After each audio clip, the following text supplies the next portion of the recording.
One winemaker, Richard Sanford, brought attention to the excesses of his industry by calling for the prevention of future destruction of these trees.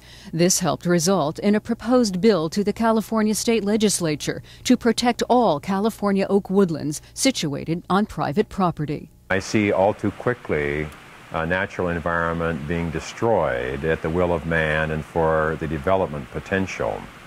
And I think that we all have to live in better harmony with nature.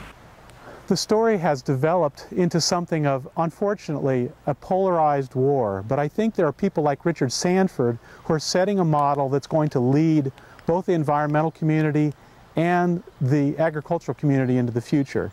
A ranch like his, where he's left the oak trees in, where he's farming organically, and he stood up and said to other vintners, you can raise grapes, you can leave your oak trees in and around the vineyards and still succeed. Here at Rancho La Rinconada, oak trees dictate the layout of the farm, and grapevines are planted to meander around them. Also, organic growing methods are used for each step of the wine cultivation process, and beneficial insects are released for pest control instead of herbicides and pesticides. 16 years ago, we began to farm all of our vineyards organically. And it takes a bit more persistence and perseverance. Timing is a critical issue as far as the application of elemental sulfur for mildew protection and that sort of thing. We use a French plow in the vineyard to eradicate the weeds under the vines rather than herbicides. And I'd much rather pay a person with a hoe than pay one of the large chemical companies for herbicides.